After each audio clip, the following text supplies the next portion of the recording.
Welcome to EPC Conversations. Thank you so much for tuning in and joining us. I've got a great episode for you tonight. I am joined by Dr Audrey Chalmers. Audrey is a consultant anaesthetist. She has worked with various charities over the years who interlink between faith and the medical community. And so she's been working as well on the front line of the coronavirus pandemic. So lots of strings to her bow that I'm sure we'll find very interesting. Welcome to you, Audrey. Thank you so much for agreeing to give us your time and give us a bit of your experience today. Oh, it's lovely to be here. Thanks for inviting me, David. I'm looking forward to our chat. Me too. Let's start by... Well, you can introduce yourself a little. How did you come to be where you are today as a consultant anaesthetist? Anaesthetist, sorry. I get confused with these two terms. So you're an anesthesiologist in the USA and an anaesthetist in the UK, but we answer to anything. And even after 20 odd years training, I still can't spell anaesthetist properly, so not to worry. Anaesthetics and intensive care is just one of the specialties that you can train in after you finish in medical school. So I had a strange route here. So I actually trained as a GP to start with, and then that was great. I really enjoyed that. I had a great time, but then came back to hospital to do a year in anaesthetics because my husband and I were really quite keen to go abroad and to work in a kind of developing country or a mission type hospital setup. So I reckoned that having a year in anaesthetics would be fab for that, as well as training as a GP. But during that year, my dad died really suddenly, leaving me with my mum, who had a brain injury when I was a teenager. So suddenly our life took a very kind of different turn, and we were thinking, oh, how could we go abroad? I don't have siblings, so mum was mine to care for. So, and I really enjoyed anaesthetics. So I thought, well, I'll just stay and I'll do some exams, and you do a lot of exams. And 25 plus years later, I'm kind of still here. I never quite made it back to GP. But I love it. It's such a great, it's great fun. It's really good. I actually only do intensive care now. So I used to do both anaesthetising for operations and then working in intensive care. But about a few years ago, I stopped and just do pure intensive care. So I work in the intensive care unit in Glasgow Royal Infirmary, and I'm part-time, although that's kind of full-time for those of us who are in the team there, but it's not full-time in the week. And then I also work alongside Christian Medical Fellowship as just a volunteer. They are trying to help other medical staff live out their faith in their jobs, and trying to support junior doctors, older doctors, nursing staff, anyone who's in the healthcare profession, really to walk with Jesus and to really enjoy their job for the sake of Jesus Christ in the workplace. So that's how I fill my week. That's a pretty full week by all accounts. What about... would you mind giving us a picture of, I think you'll have a unique perspective. We all have memories of this year in March and starting to see the headlines come in from Italy and it getting pretty scary in terms of what was heading our way medically. And of course, we've all been living with just an unparalleled level of strangeness ever since. We've seen the virus ebb and flow. We've heard a lot of different kinds of news stories. What, as an anaesthetist who's working in intensive care, which by all accounts is the front line of the most extreme disease you can get from COVID, how did this year unfold for you? So I think, to be honest, we saw this problem coming in December 2019. So we were all watching just before Christmas last year. And, lots of our Christmas chat was, what's 2020 going to look like? Because it came to the UK later than some other countries, we'd been able to see what had unfolded in lots of parts of Europe. And I think we were really genuinely nervous, thinking, what is going to happen here? And yeah, we've all lived it now, and it's been wild.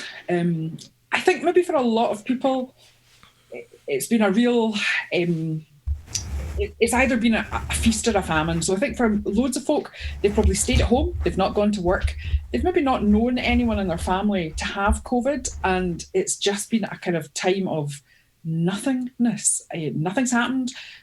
You've not been able to go see people. And I suspect there's folk out there who are thinking, is this really real?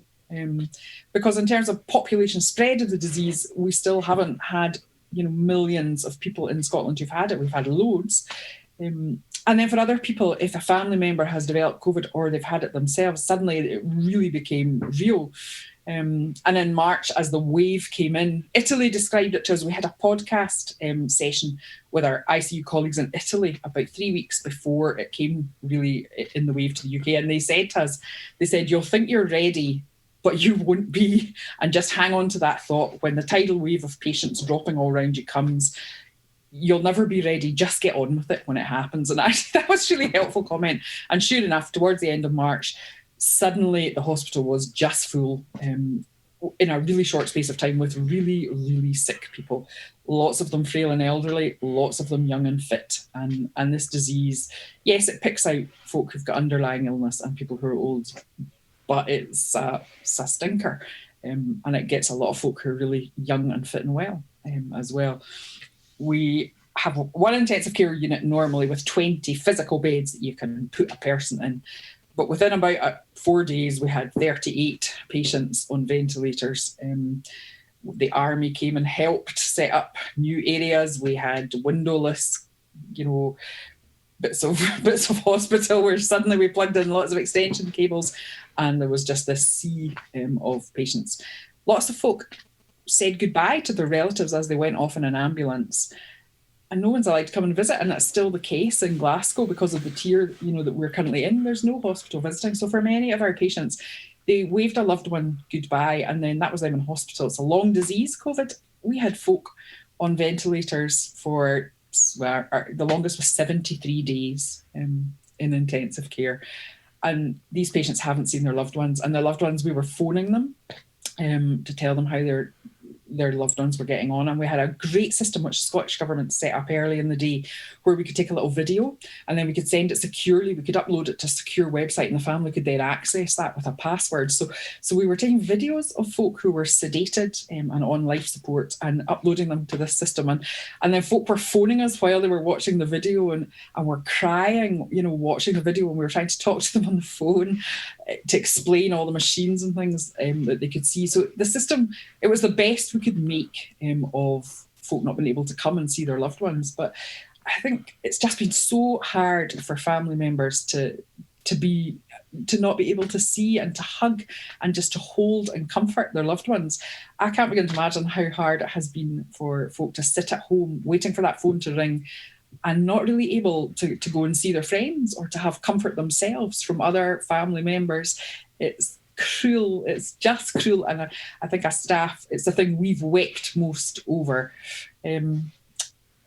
60% of folks survived intensive care, and those who survived the March epidemic have done really well and actually have recovered so much better than we thought was going to happen. We thought folk would be left with really bad long-term lung damage, and that hasn't been nearly as bad as we thought it was going to be. So that encouraged us a lot, because I think we thought, this is awful, and we've got folk on life support for such a long time. But if we can get them through, they actually might, go back to having a really good quality of life. So that's definitely helped us in the kind of second wave, where we've been a lot more positive, I think, with families saying, if we can just get them through this, you've got a good chance that you'll get your loved one back to be able to hug and live with, in good health. Unfortunately, a third of folk have not survived a stay in intensive care. And for many relatives, they waved them goodbye coming into hospital and they did not ever see them again. That is so difficult for people. And even talking about it, I can picture some of the family members I kind of got to know and chatted to, and my heart breaks for them. We just want to send them waves of love and a big hug. And one of these days, we will have them all back into ICU, because we've never met the relatives, but we will have them all back in, and we'll be able to explain, what went on, and be able to give folk a hug and just show them human love and care and concern in a way that we've not really been able to do. Yeah, and that's one of the, like you pointed out, one of the cruelest parts, especially if you're in a kind of caring profession. We're hoping to do something similar in the church. We have lost members during this pandemic, and there's that sense of the dealing with it has had to go on hold. So we're looking towards a day where we can hold some kind of memorial, where we can all cry and hug and Yeah. just pack out a building. But what I think what's been one of the most difficult things, having any role in public life, and mine's very small as a pastor, but you hear a lot of conflicting reports.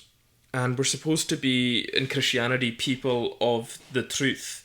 But between our different kinds of media now, the old maybe media channels and sources don't have a monopoly anymore. There's an enormous amount of information on social media that's influencing people and what they think and believe. What would you say is, I'm sure you've seen a lot of that conflicting information too. So as somebody who's not only seen the evidence of the disease, but also has that commitment to truth as a Christian, what, if you like, message would, if you had your own channel, what would you love to get out there about COVID so that you be able to communicate truth to people about where we are? So this is not a part of political broadcast, but actually the NHS Inform, and the stuff that comes from the Scottish Government it's really good, and it's definitely worthwhile paying attention to that. I think we were all really unclear about face masks at the start. Was it droplet? Was it airborne? It's become apparent that face masks definitely help. My top take-home tip for cleaning your hands, I think this doesn't come across very well in the media, is wash them. Ordinary soap, any form of soap will do, but it's not a wee dicht under the tap, okay? It's a good 30 seconds. And, we actually have up on our bathroom wall, we have, there's an organisation called Christian Publishing Organisation. We do lots of banners for churches and things. So lots of church posters that you see will have been printed by CPO. And they've done this little A4 thing that says, wash your hands for as long as it takes to recite the Lord's Prayer slowly. And that's a great tip. Okay, so when you're washing your hands with your soap, say the Lord's Prayer, because it takes about 25 to 30 seconds. And that's the absolute minimum for washing your hands. And your hand wash, you need one with loads of alcohol, okay? So don't worry if it smells nice. All these kind of sticky ones with jasmine flower, just check the alcohol content. You need 75% or above to actually kill that bug. So the watery, runny ones that run down your arm are probably better, okay? And that's not clear. So not all hand sanitizers are the same. Wash your hands and stay away from people. Just don't hug them and kiss them because you will pass it on. Folk are infectious before they develop any symptoms. There's no doubt about that. And it's unclear exactly how long, but certainly 48 hours before you feel unwell in any way, you can be passing it on to other people. So it's really important that, just thinking, I'm feeling fine, what's all this fuss, is not a safeguard. But the Scottish Government stuff it's great. And there are quite a few links. If you want to dig deeper, you can go and look at some of their loads of research projects running. So we've been so fortunate in this country. We've had loads of funding to do research, and you can actually link into those. If you dig a wee bit deeper, if you're interested, you can look at some of that stuff on the website for all of these things, and follow all the links, and the information is there. It can be tricky to work your way around it, but yeah. It is. I think the virus is real. I think we've kind of agreed on that in ICU. Yeah, it's real, and it's not really the flu. We're still learning loads about what this actually involves. It's a weird illness. Yeah, and is it just from a medical point of view? Is it presumably some sort of a surprise? It's not the kind of illness you had perhaps trained to deal with? No, it really isn't. So it is quite similar to SARS. So you'll maybe remember, 10, 12 years ago, there was the SARS outbreak. But in the UK, we were very protected from that. So it never made it here. It wasn't quite as infectious as COVID, but it was even more deadly if you got it. So we had no real experience of looking after SARS patients other than what we saw on, international conferences and read in the medical journals. So definitely for Western Europe, it's been a bit of a first in terms of treatment. So we see lots of severe respiratory illness. ICU treats severe. It's one of our biggest causes of admission, pneumonias and what we call ARDS, which is a very severe problem in the lungs that needs life support to help you get through it. And really all the treatment we give in ICU is what we call supportive treatment. So it's not a miracle cure, it's just machinery to try and keep the body in as healthy a state as it can while it heals itself from whatever's happened to it. So we kind of do the same thing as we've done for other respiratory illnesses. But what has really surprised us about COVID is how long it takes for people to get better. So we weren't expecting that at all. We were thinking folk will either start to get better in the usual kind of 3 to 5 days, or we'll know it'll be clear that we're not going to be able to help them. Oh no.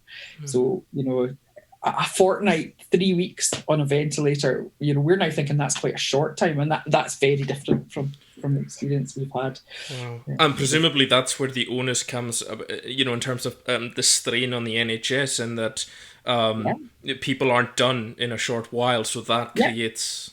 Oh, absolutely. So our usual length of stay, so for lots of our patients, they fall into 2 groups. So there's folk who stay for 48 hours or so.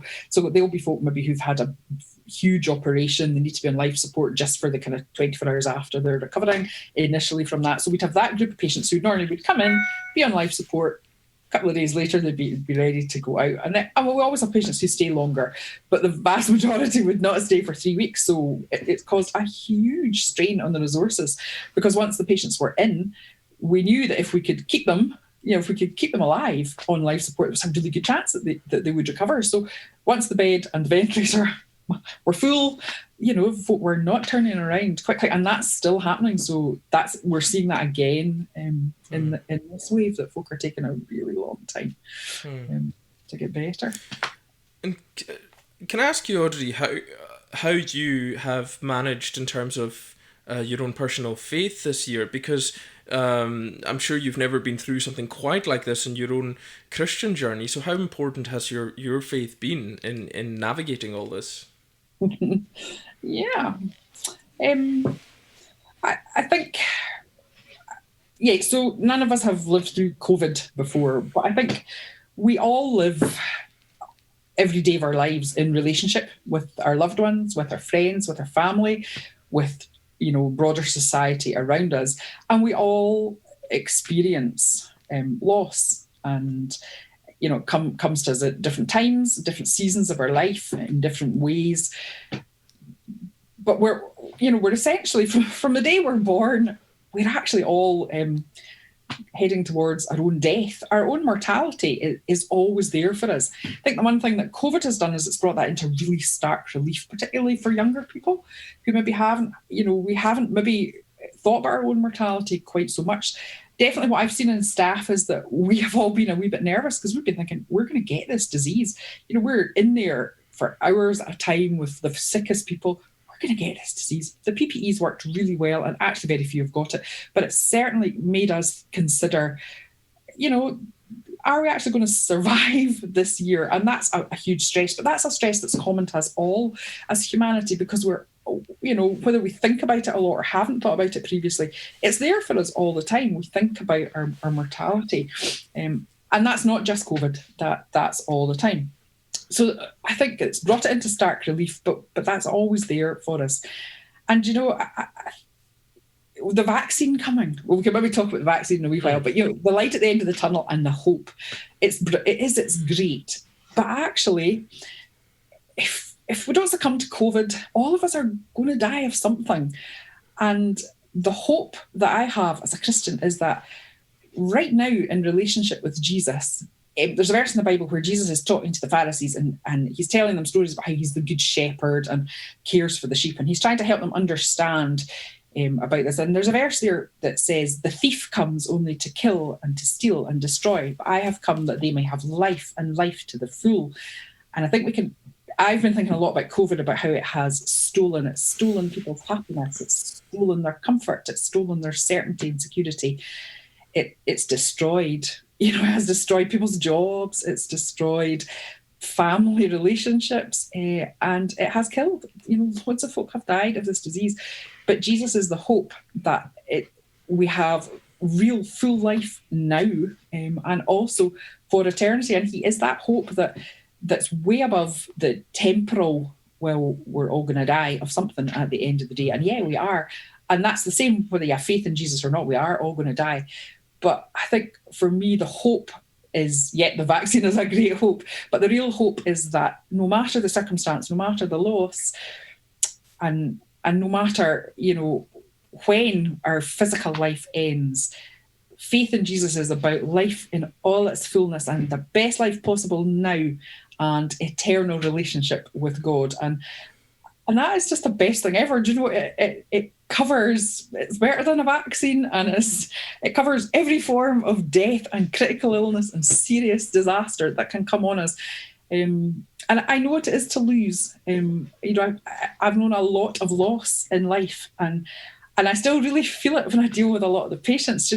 I lost my mum, my dad died really early, lots of stuff, and I can really relate to patients and relatives who are watching a loved one die and really get it. And it still really cracks me up. And I feel it's so painful. But, in our hope in Jesus is for fabulous life now and for eternal relationship with God. And it is a real hope, and it has really brought it into sharp focus for me this year. And I kind of cling on to that totally.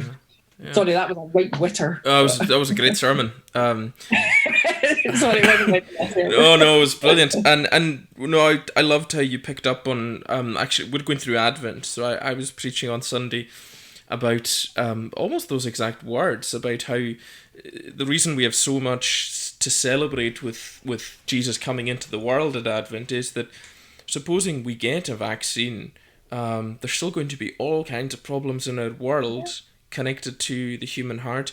And also I think you picked up on that we're not wrestling with other people, with governments, with groups. We're not even wrestling with flesh and blood. We're wrestling with powers that Jesus is actually the only one who's powerful enough to do anything about. So it's a level that transcends that hope, and also that's really powerful that hope you have has been tested so much through a lot of loss.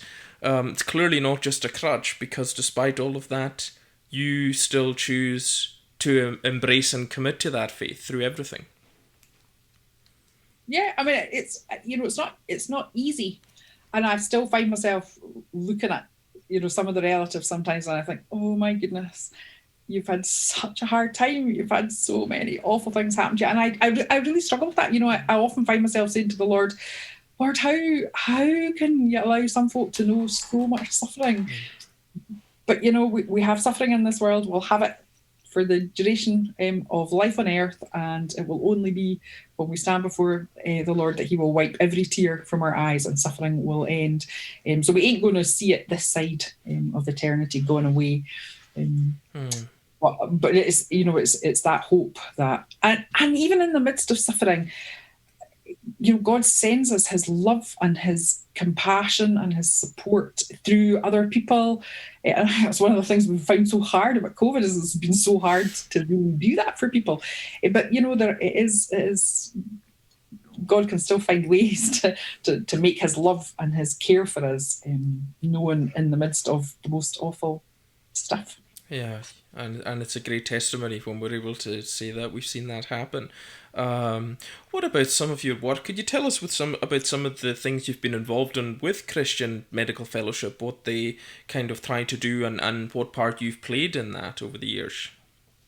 Yeah, so Christian Medical Fellowship has been around for a long time. It kind of started off with a kind of similar group of people who set it up as you set up the Christian Union set up, so InterVarsity Fellowship as it used to be in back immediately post-war. They kind of came from the same roots, and we do lots of stuff with students still, so medical students, nursing students, all kind of healthcare students. So we have an arm of CMF that looks after students and helps try and disciple them as they go through student years, and to give them some help with how Christian faith relates to medical practice. Because obviously your folk come into medical practice from every faith, every background, and no faith. And how do you work out your faith and still work in the NHS?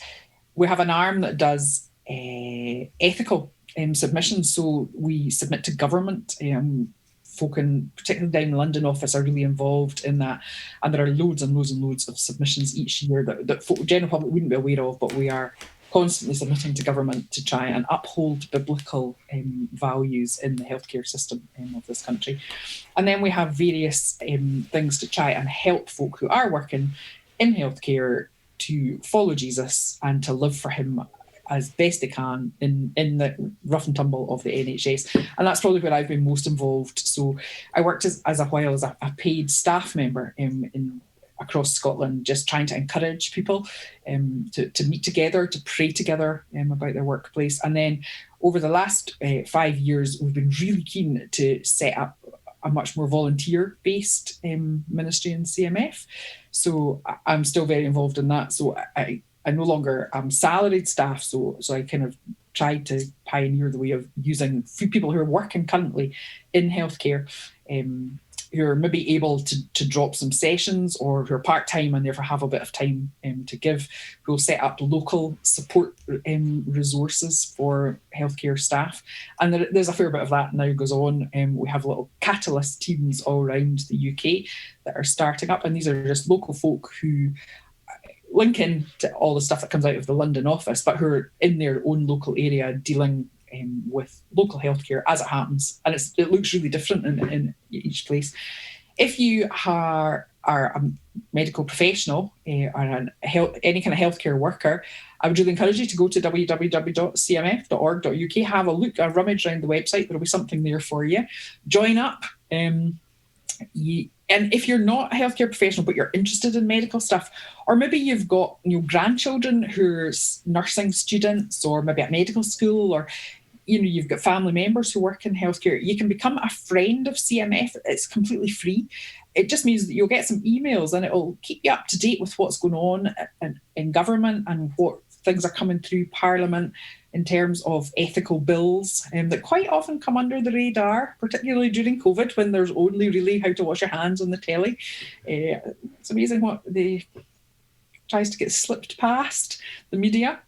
So you can sign up as a friend of CMF, and you won't get millions of emails. It will not drown your inbox, but it's really good, particularly I think for folk who've got maybe grandchildren training as nurses and things. You can keep an eye on what's doing and what conferences are coming up, because we meet together. And hopefully one of these days we'll be allowed to go back to meeting together.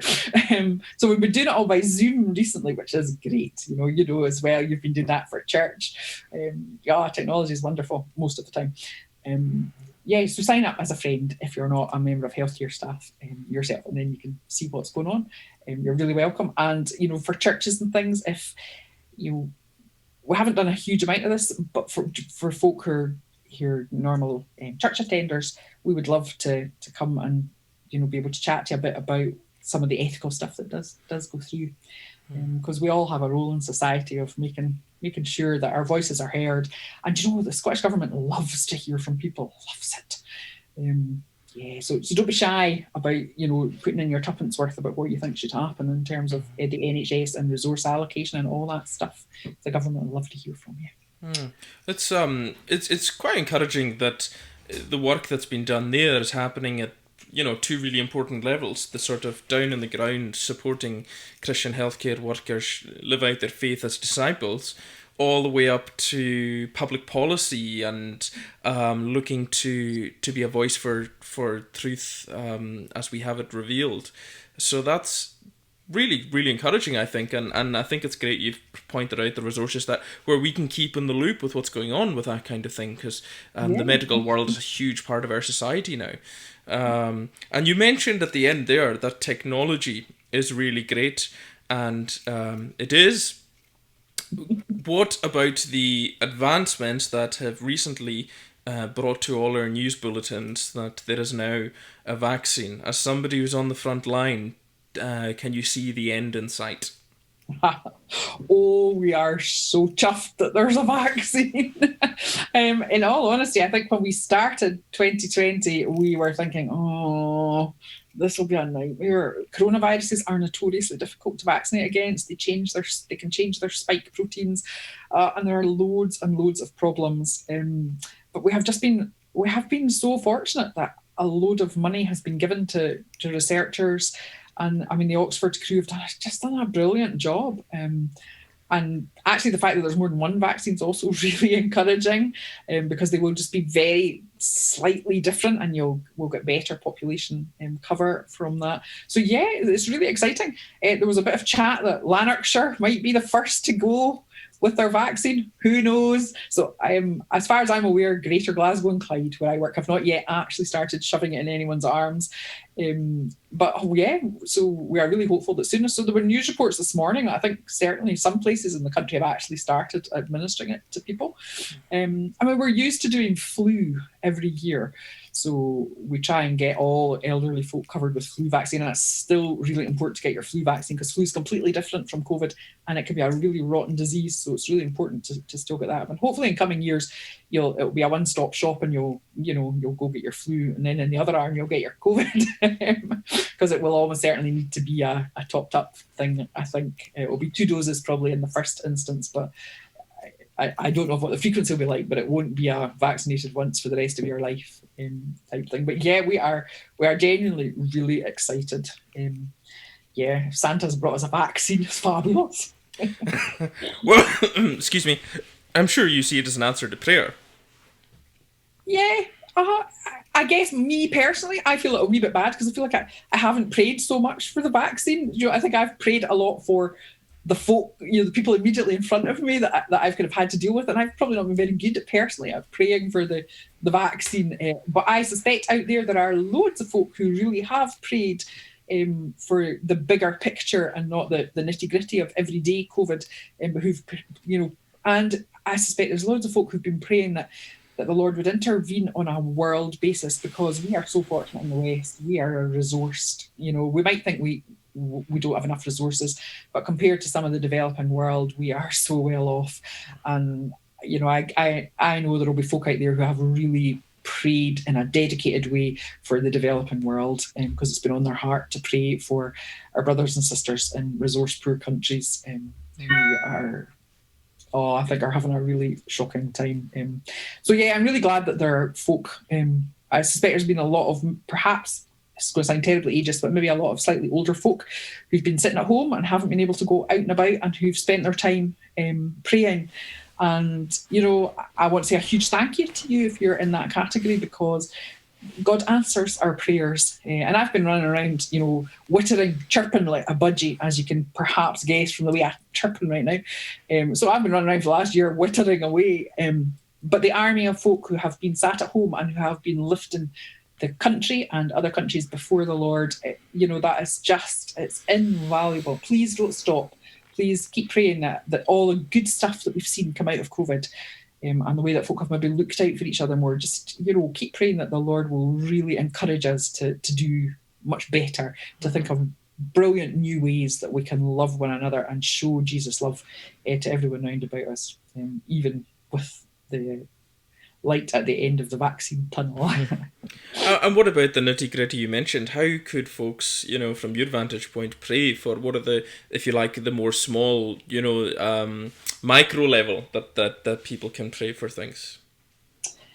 So I think for folk who have had a family member ill with COVID, or folk who've had it and haven't wound up in intensive care but have just been really unwell and are taking a long time to recover, pray for folk that who've had it. Also pray for folk who haven't had COVID, because all the other bugs are still out there. Folk are still dying of lots of other things, and I think we've become so COVID focused that I think for some folk whose loved one is passing away from frailty, or just the stuff that's not so newsworthy, it still is every bit the same loss and so painful. So I would really encourage you to pray for folk who don't have COVID, but who are suffering in some other way. And, for each of us, just to pray for those who are in our immediate social circles and the folk that we know, to pray for those. In terms of us in the hospital, I think my biggest request would be that we don't get jaded. Definitely see in wave 2 that everyone, the first time round there was a real kind of we're off to battle. Everyone was desperate to help everyone else. There was a tremendous sense of teamwork and camaraderie, and that's not gone, but folk are definitely thinking, how long is this going on for? So I think just that we wouldn't get jaded and that we'd be able to just keep up a really good level of care for people and do the best job we can for however long that takes. Yeah, and I think others would join me in wanting to pray and give thanks as well for the work you and so many others do at the front line and at great personal risk very often to yourselves as well. Audrey, I've really enjoyed this. Thank you so much, and it's just been not only encouraging from a faith point of view, but I think informative from what's going on. But tell me, what, if anything, gives you some hope as we're nearly into a new year for 2021? So, whatever year we go into, my hope is in Jesus. It is, and that's kind of really the only thing that we can be absolutely certain we can hope in, because the truth is the truth when you're in a great place. The truth is also the truth when you're in a rubbish place. So no matter what comes, I believe God's word to be the truth and all the information that's contained therein about Jesus to be the truth. And Jesus is the way, the truth, and the life, and he is the hope for 2021 and beyond. Absolutely, definitely. What I hope for in practical terms? Well, I just haven't seen my in-laws. I love my in-laws to bits, and I haven't seen them other than through a window since about the end of January 2020. So I'm just desperately looking forward to going and hugging. And they're in their mid-80s, just like, gosh, I just want to get in there and hug them. My mother-in-law's managed to provide a wee bit of shortbread, so my hope is that maybe if I'm there more frequently, I'll be able to enjoy it. She makes great shortbread. So I guess relationship, I just want to, I love being with people. And in some ways, I think I'd have gone mad if I hadn't had work to go to, because we're really fortunate. We go to work. So at work, and actually when we've got our full protective gear on, so we've developed this way of when we're in full protective gear. So we're not allowed within 2 meters of each other at work either, even with our face masks on. But when you're in the full gear, if somebody then gets upset, you can hug them because you're in the kind of full gear. So we have PPE hugs sometimes at work. But I'm just really looking forward to just being able to walk into work and hug people. My colleagues are probably really not looking forward to that at all. They'll be thinking, oh, for goodness sake, let the pandemic go on forever. We're not wanting to hug.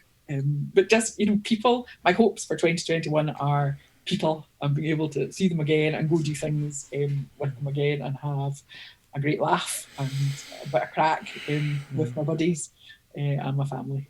And I really hope that, that's the case for everyone, that we can all do that, and we can just really rejoice and celebrate when we're able to do that and come up with innovative ways of making that brilliant. And we'll back at it. I think I can say we're all joining you and hoping for that in the next year, and as soon as is safely possible.